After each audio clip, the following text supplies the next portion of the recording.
अस्सलाम वालेकुम दोस्तों। इंडिया और इंग्लैंड के माबैन दूसरे टेस्ट मैच के लिए इंग्लैंड ने अपनी प्लेइंग 11 का ऐलान कर दिया और बड़ी दलेरी का मुजाहरा किया है। भाई, पहला टेस्ट मैच जीतने के बाद इंग्लैंड वाले पता नहीं अपने आप को क्या समझ रहे हैं, और 24 घंटे पहले ही अपनी प्लेइंग 11 का ऐलान कर दिया। और सबसे जो अच्छी चीज़ लगी वो मुझे ये लगी कि शोएब बशीर को मैदान में उतारने का फैसला किया गया है, क्योंकि जैक लीच जो हैं उनकी इंजरी है, और इंजरी की वजह से जैक लीच उस दिन भी बड़ी मुश्किल से वो बैटिंग करने के हैदराबाद में जब टेस्ट मैच हो रहा था तो वो उन्होंने बॉलिंग की थी, लेकिन अपनी टीम को उन्होंने कामयाबी तो ज़रूर दिलवाई, बट वो दूसरे टेस्ट मैच में शिरकत नहीं कर रहे हैं। तो ऐसे में शोएब बशीर को, जिनको इंडिया ने वीज़ा नहीं दिया था, दुबई से उसको वापस लंदन जाना पड़ा।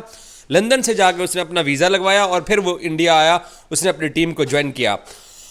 मेरा ख्याल ये था कि शायद रेहान जो हैं उनको ड्रॉप किया जा सकता है, क्योंकि रेहान ने जो हैदराबाद में बॉलिंग की है वो हम सब ने देखी है, वो कितनी ज़्यादा कोई ऐसी बॉलिंग नहीं कर रहे थे जैसे इंडियन बल्लेबाजों को कोई परेशानी होती हुई दिखाई दे रही थी। सो मुझे ऐसा नहीं लगा कि कोई उसको परेशानी के साथ खेल रहा है, बट वो भी सरवाइव कर गया। और फिर मार्क वुड जो है उनको बिठा के इंग्लैंड ने ये फैसला किया है कि अब रिवर्स स्विंग का वक्त आ चुका है, क्योंकि देखिए पेस के साथ तो मार्क वुड ने गेंद की हैदराबाद टेस्ट के अंदर, उसको कोई मदद नहीं मिली है। विकेटें एक आधी आ जाना, बुमराह का एक आधा अच्छा स्पेल गया, उसने 4 आउट भी किए दूसरी इनिंग्स के अंदर। सिराज को भी मदद ज़रूर मिली है, लेकिन इतना ज़्यादा इंडिया ने सिराज को यूज़ भी नहीं किया है। सारी स्पिनर्स की गेम है, और इंग्लैंड ने यह फैसला किया है, एक तो फोर्सफुली उनकी तब्दीली हो गई है, दूसरा उन्होंने दानिस्ता तौर पर जो तब्दीली की है वो है मार्क वुड को बिठा के जेम्स एंडरसन को स्क्वाड के अंदर, प्लेइंग 11 के अंदर शामिल किया गया और उनको मैदान में उतारा जा रहा है। जिमी एंडरसन हम सब जानते हैं, मतलब बचपन से, जब से जिमी एंडरसन ने अपने करियर का आगाज़ किया है तो हमारा बचपन था, हमने उसको देखना स्टार्ट किया है। और 40 साल से ज़ायद उम्र का बॉलर, और फिर जितनी उसकी फिटनेस है, जिस तरीके से वो बॉलिंग करता है, जिस तरीके से वो रिवर्स स्विंग का फ़ायदा उठाता है, और जितना वो गेंद को अपनी मर्ज़ी से करवाता है, मैंने उसकी ये खूबी देखी है।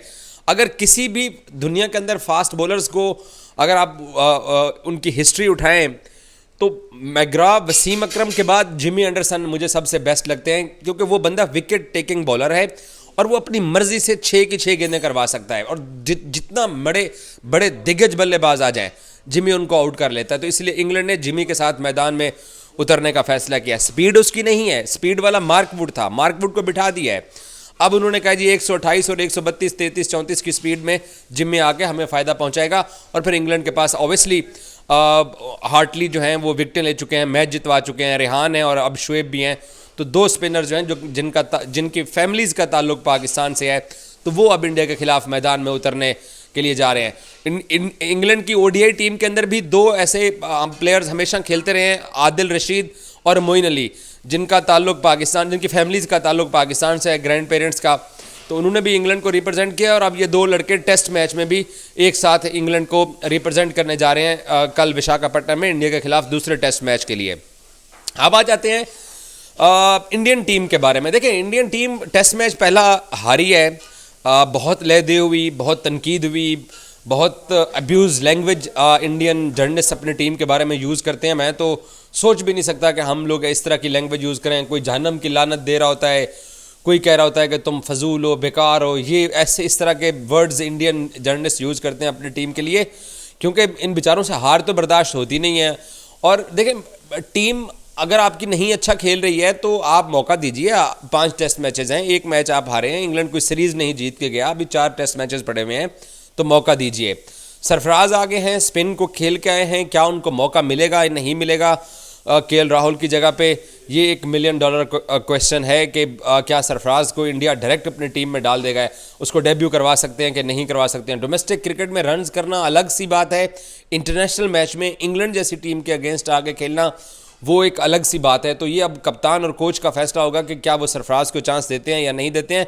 वाशिंगटन सुंदर की जो है ना वो सुनाई दे रही हैं आवाज़ें कि उनको शायद खिलाया जा सकता है, और कुलदीप यादव भी इंडिया के साथ बेंच पे बैठे हुए हैं, कुलदीप को भी जडेजा की जगह मैदान में उतारा जा सकता है। और चाइनामैन स्पिनर के साथ अगर इंडिया टेस्ट मैच खेलने आएगा, इंग्लैंड ने मारना है, वो कुलदीप को भी मारेंगे, वो रविचंद्र अश्विन के ऊपर भी चार्ज लेते हैं, स्कोर उनको भी वो लेने की कोशिश करते हैं।